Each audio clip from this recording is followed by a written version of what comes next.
everyone, welcome to my channel where I talk to you all about art and animation. Now, when it comes to digitally animating, there's a lot of apps and programs to choose from, and I like most of these, but I do have a favorite, which is Rough Animator for my iPad Pro. But how do you use this app? Is it worth paying for? How do you even use it? It looks so complicated. Fear not, my friends, I will teach you the simple process when it comes to getting started with this app. So grab your iPad and your Apple Pencil and join me as I show you how to animate in Rough Animator. So the first thing you're going to want to do is go to your App Store, and if you don't already have it, you are going to want to download it. It is called Rough Animator, and I have already bought it. At this point, it is a little bit more expensive than I bought it for, I believe. Is it going to show me how much it is? Probably not. I bought it for like $5. I think at this point it's maybe, I don't know, around $8, something like that. And I know that kind of sucks for some of you, but it was totally worth it for me to be able to buy this app. And I will explain exactly why as we go along. So here is my Rough Animator. Close this project and I will open a new one. Now when you go to your opening screen, I'm just going to label this test animation. And for me, 24 frames per second is what I was taught doing. I know a lot of people who use Flip a Clip or other apps like Procreate that are just straight ahead animation. They like to do 12 frames per second, which totally makes sense. But for a Rough Animator, I like to use it more like the hand-drawn traditional way of animating, which is 24 frames. And then you can set some drawings to be on ones and some on twos. So I will explain that in a little bit as well. But 24 frames per second is good. 1920 by 1080 is like the regular size for a TV or any horizontal screen. If you want it specifically for like TikTok or something, you can switch that. So you can go 1080 by 1920. So you can get the right size. So here is my screen, and right now, if you've never opened Rough Animator before, it might look a little bit scary, but I promise it is not too bad. There are a few basic tools. So on the left-hand side, you have like your brush, your eraser, your paint bucket, your lasso.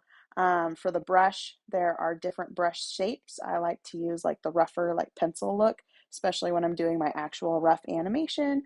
The eraser, self-explanatory. The paint bucket is how you fill your color when you get to that stage. And the lasso is really helpful, especially when I'm copying and pasting certain shapes or just anything that I need to copy and paste, I'll use the lasso tool. So that is really awesome. Over here at the bottom, you have the onion skin feature, which I highly recommend keeping on, especially as you are animating. I also really like that you can adjust the before and after, like how many frames before or after your current frame that you want to see. I think that's great feature. And of course, up at the top, you have your timeline and you have the ability to do multiple layers, which I have not been able to do on Procreate or Rough Animator. And if you can do that, please let me know. I would really like to know that. So in the meantime, I'm going to go ahead and show you my process here. Now, background layer, I'm just going to set to white because I'm just doing a test animation.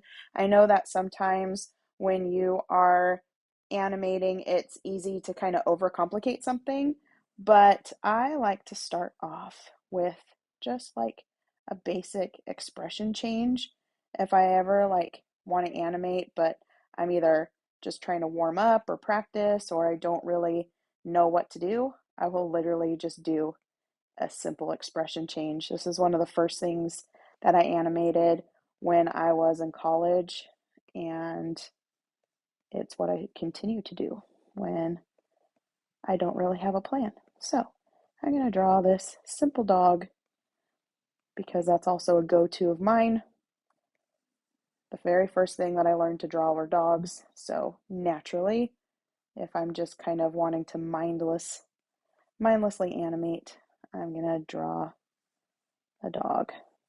So when I am animating in Rough Animator, you can do straight ahead animation where you just go drawing after drawing after drawing, but I definitely like the idea of pose to pose, and so that's what I'm going to be doing is some pose to pose animation here. And when I am animating, I also like to keep things super, super rough just to get the motion down, and then I will commit to it later. So once you have done your first drawing, all you're going to do is you're going to go up to this kind of top left hand area, and I'm going to add a drawing after this. You can see my onion skin is already working, and what I'm going to do is I have his neutral pose, so now I'm going to go into my anticipation, and I am actually going to bring him down and squash him a little bit. That's where this principle of squash and stretch comes into play, so I'm going to actually squash him.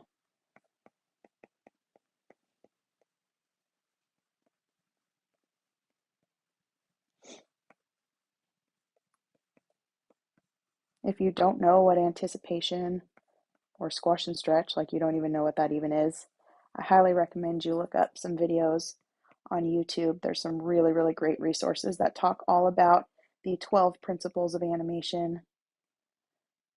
And for any animator and any artist in general, they're really, really great things to keep in mind as you are drawing and animating.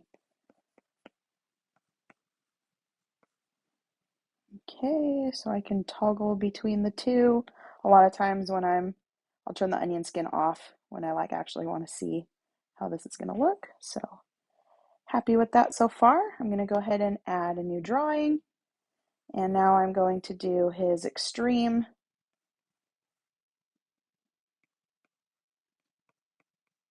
And I'm going to make him super happy. Like he saw something really happy or really exciting, and it made him really excited.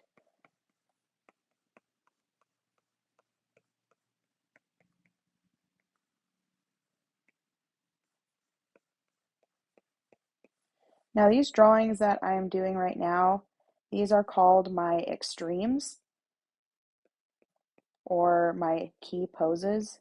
There's lots of names for these kind of terms, but key poses, extremes, whatever you want to call it.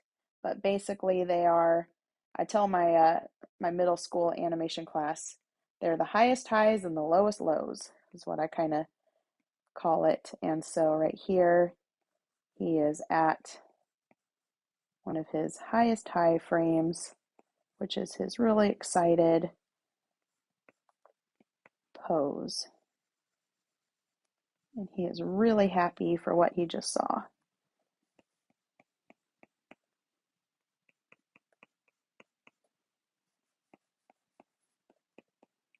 Okay, turn the onion skin off and see, yeah, that works pretty good.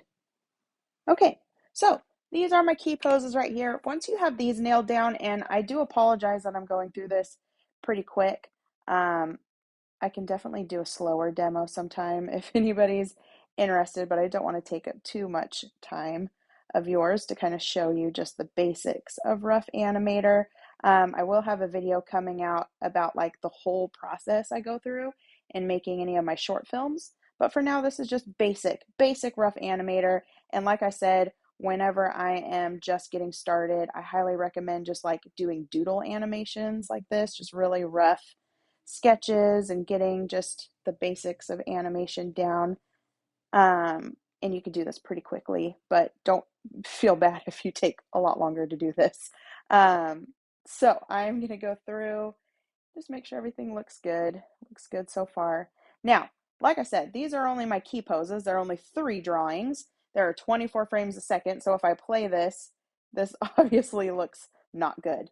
So I'm actually going to extend these drawings, and you can do that by going up to the duration or drawings duration at the very top. You see how right now they are listed as 1 frame. So I'm actually going to make each of these 2 frames.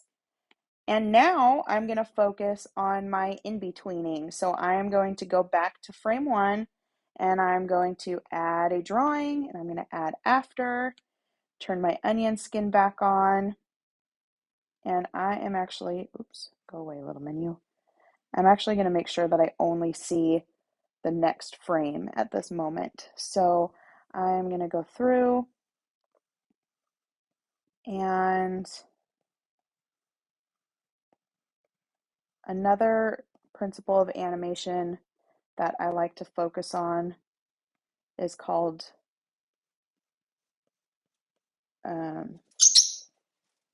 slow in and slow out. Sorry, I got focused on what I was doing. Slow in and slow out. And so what that means is that you want to put emphasis on your very first and your very last drawing so that you can actually like see what's going on. And so what I'm going to be doing is just doing these like little micro movements where he's like not really moving, but we need at least a few drawings of him in this position so that we understand, or our audience understands, what we're even looking at. And I think I saw somewhere online that it takes at least like 6 drawings for us to understand what we're seeing. So definitely keep that in mind as you're animating. You want to give your audience enough time to understand what they're even looking at.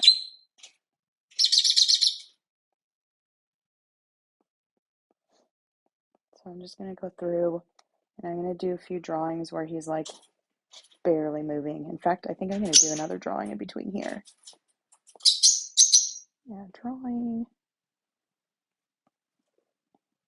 And one thing I like about this app, you can zoom in. You could zoom in on the other apps too, but I really like that feature.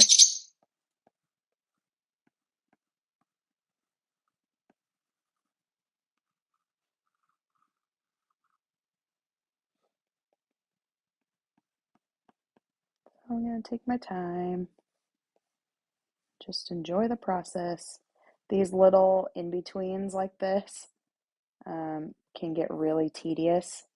And for somebody that's impatient like me, it could almost seem like boring or frustrating. But trust me, you need these drawings so that we can actually see what's going on. A lot of people will try and take the easy way out and like change their frame rate to like 10 frames per second or something like that. But I really recommend to just put in the time to actually do the in-betweens. Makes things look so much smoother, so much more lively.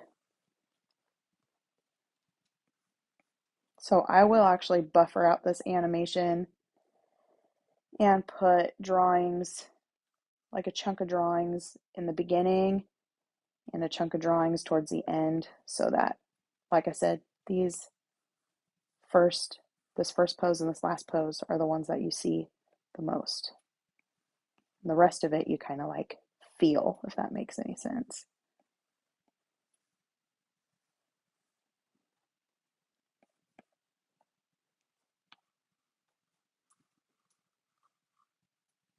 Okay, I'm gonna add another drawing.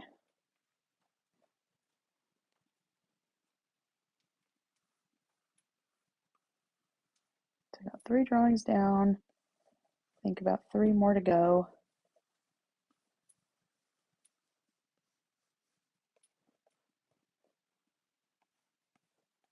And this type of expression change, you know, you really want to focus on the acting and the expression.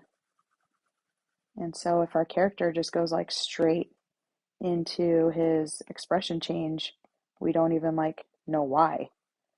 In fact, a lot of times when I really want to make a super good expression change, I'll even add another pose to it where like he visually sees something, like you can see it in his face.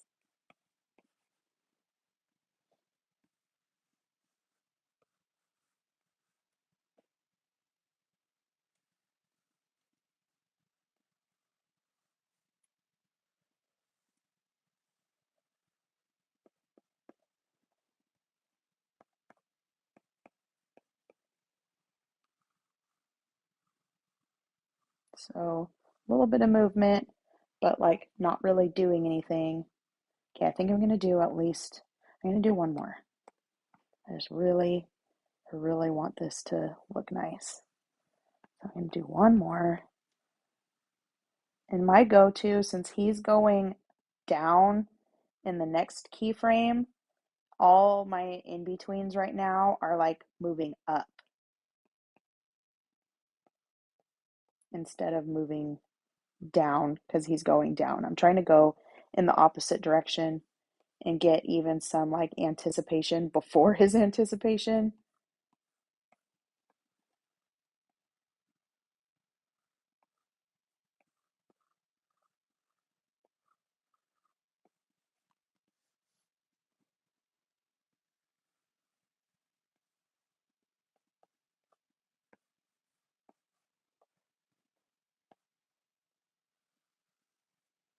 Animating dogs and animating expression changes are like my favorite thing. You might have your own favorite thing that you like to animate, which is totally fine. You do not have to draw along with me if you don't want to. You could use your own character, you could do your own thing. My point is that when you're first starting out with Rough Animator or any app in general, I highly recommend just doing something easy. Okay, now I'm going to actually get the in-betweens between this pose and this pose. So I'm going to like half close his eyes.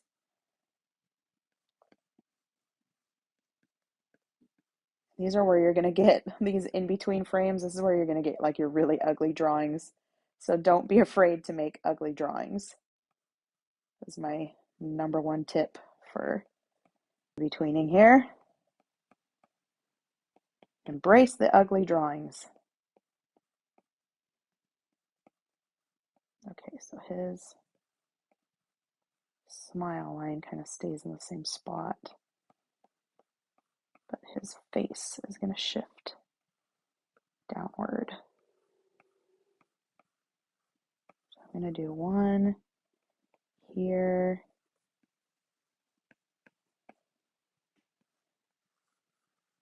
Eyebrows are going to kind of come down.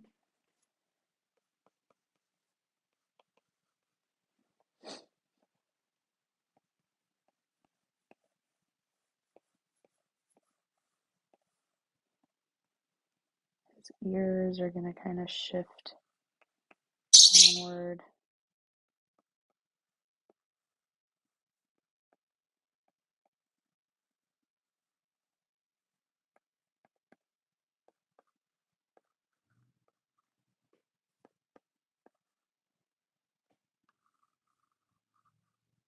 Okay, now I'm going to make one more drawing, and I'm actually going to set this for one frame because I want it to go fairly fast. So when you are animating in 24 frames per second and you have the option to change your frame rate like this, it's really nice because then I can change, the actual timing and not just the spacing. When you're animating frame by frame, like on Flip a Clip or whatever, you have no choice but to have all of your drawings last the same amount of time. And so you have to really rely on your spacing. But when you're animating in Rough Animator and you have the option to change your frame rate, it's just helpful.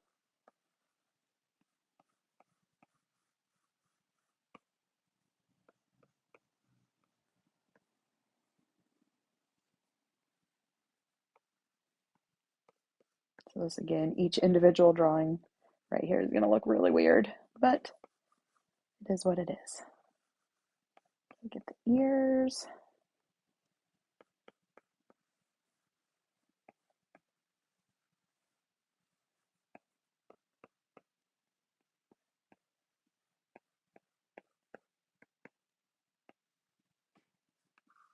Okay, so I'm going to turn off my onion skin and look how this looks. So far, so good. Okay, so basically, after I have done this, I'm going to do the exact same thing for the next half. So I'm going to go ahead and I think I'm going to scrunch him down one more time just to really feel that scrunch. So I'm not even going to look at my other frame. I'm just going to do another one of these. Really scrunch him up or squash him.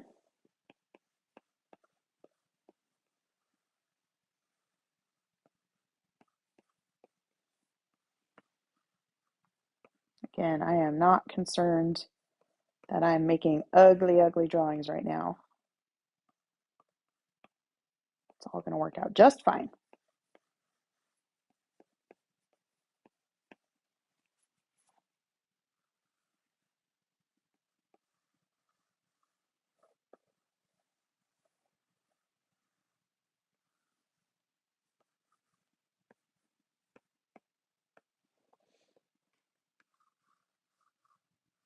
Okay, now he's going to move up into this expression pretty quickly.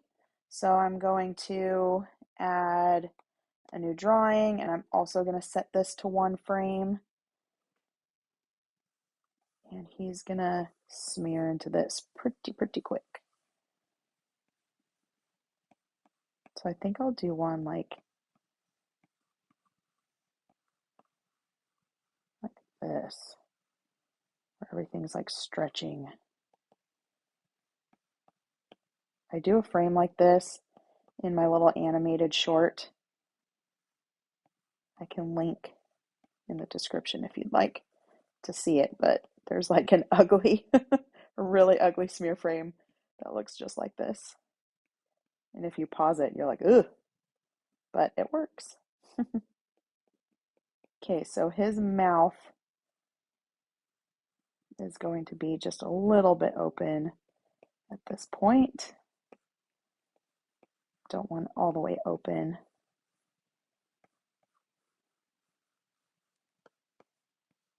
And his eyes are going to be half open, which again looks super strange. But in theory, it should work.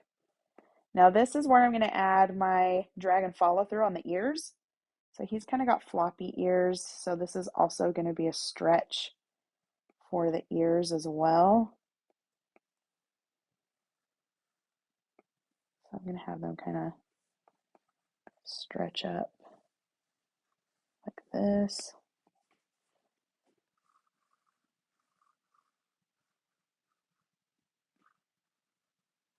Okay, add a drawing. This one can be set to 2s.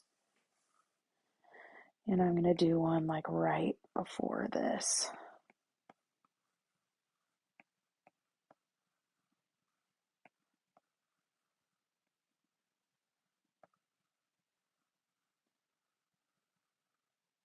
So it can be a little bit stretchy, but not too much. I'm going to kind of tame it down after that stretch frame.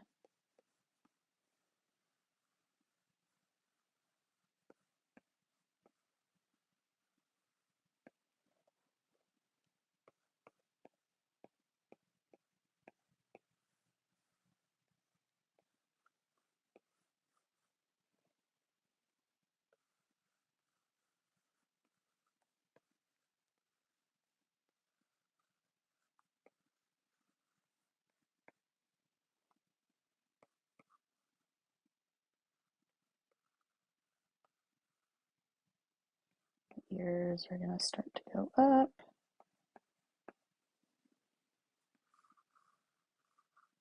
Okay, let's turn off onion skin.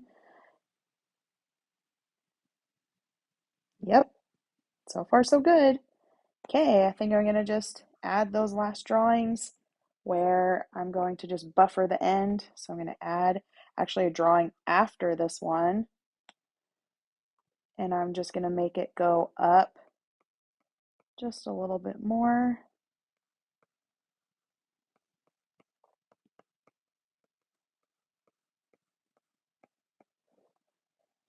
And I'm going to do this just a couple times So I'm sure you get the picture by now.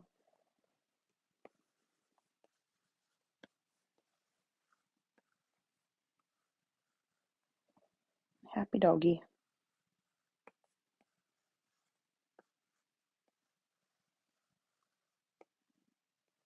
If I wanted to get really fancy, I could add some more bounce on the ears, treat them as our own individual objects. Some bounce on the hair as well. But for now, I'm just having fun with it, doing something easy, not trying to, win any awards or anything. Just practicing. Let's do one more.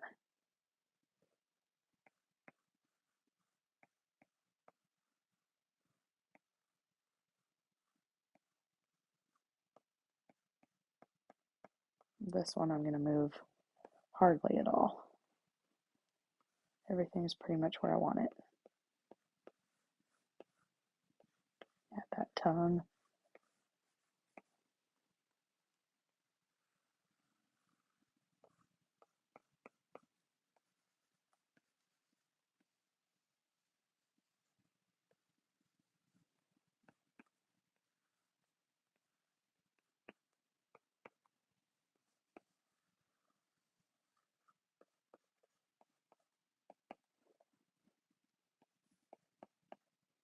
All right.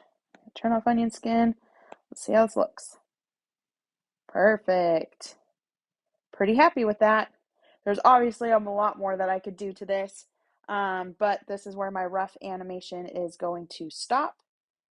And that's how I do it. That's how I do the rough animation process. Now, if you want to bring this to color, what I recommend you do is right over here where it says 100%, you could actually bring that opacity down, and then you can add a layer. So if you go to modify layers, you can add an empty layer, and you would basically do the same thing over, except you would use a nicer pen, use some black, and then you would go through and do your cleanup. So once you start doing your cleanup, you can do that, and then you can fill in the shapes. Remember, if you're not used to doing cleanup, you have to close off all of your lines, or else it will not fill it in. If you're like doing this and you're like, why isn't it filling it in? It's because there's a spot missing.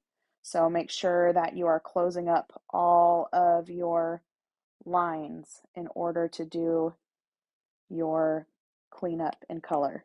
So that is how you would go about doing that, and you do that just on the layer right on top. And I have examples of this in some of my other ones, so you can see, shoot, which one am I going to show you? One of my TikTok animations, I guess. And you'll see how actually sloppy this whole thing is. But yeah, I have like 3 or 4 different drawing layers, and the very top one is the cleanup where I did all the line work and the color. So you can have as many layers as you want, which is one of the reasons why I really, really like this app, is because you can have multiple layers, not just drawing layers, but animation layers, which makes all the difference for me, especially with my short films and everything. Thank you so much for watching this video, especially if you made it all the way to the end. I know this is kind of a long tutorial, but I know that if I were a beginner animator, I would have really appreciated a tutorial like this. So hopefully it was helpful. Let me know in the comments if you tried Rough Animator before, or if you have different ways of doing things. I'd love to hear from you. Like and subscribe for more art and animation tutorials. This is just the beginning of some really great stuff coming to this channel, and I can't wait to share more with you. Thanks, you guys. Have a good one.